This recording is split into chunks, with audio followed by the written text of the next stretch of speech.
विक्रम संवत, जैसे कि हम जानते हैं विक्रम संवत जैसे 2078 विक्रम संवत है, तो जो राजा विक्रमादित्य के नाम से संबंधित है, यानी उनके नाम से संवत्सर लिया गया है।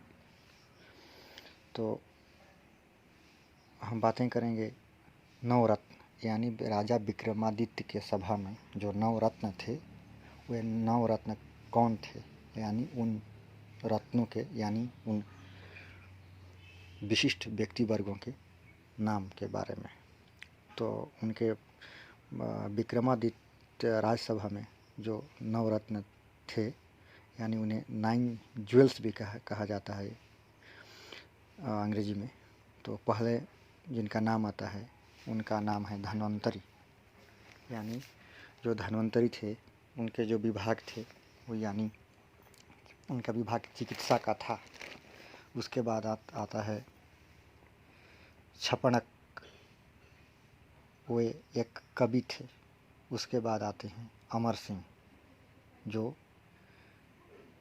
लेक्सिकोग्राफर थे, यानी शब्दकोश के ज्ञाता, अभिज्ञाता थे वो। उसके बाद शंकु आते हैं चौथे नंबर पर, वो एक पंडित थे जो कि वही राजसभा में थे। उसके बाद आते हैं बेताल भट्ट, जो स्पिरिचुअलिस्ट कहलाते थे, यानी आध्यात्मविद। उसके बाद आते हैं घटकर पर, वे भी एक पंडित थे, यानी घटकार पर। उसके बाद आते हैं कालिदास, वे तो कवि थे। हम तो जानते हैं कि कालिदास को द शेक्सपियर ऑफ इंडिया कहा जाता है, यानी विलियम शेक्सपियर जो अंग्रेजी साहित्य के जो एक नाट्यकार थे, उनके नाम, उनके बारे में ये इनसे तुलना दी गई थी। कहा गया था कि Kalidas is the Shakespeare of India.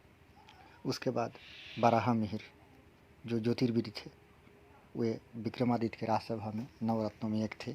उसके बाद बररुचि, वे कवि भी थे और व्याकरणविद भी थे, यानी पोएट एंड ग्रामरियन।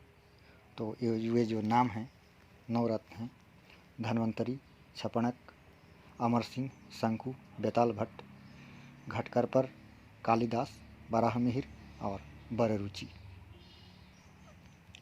धन्यवाद।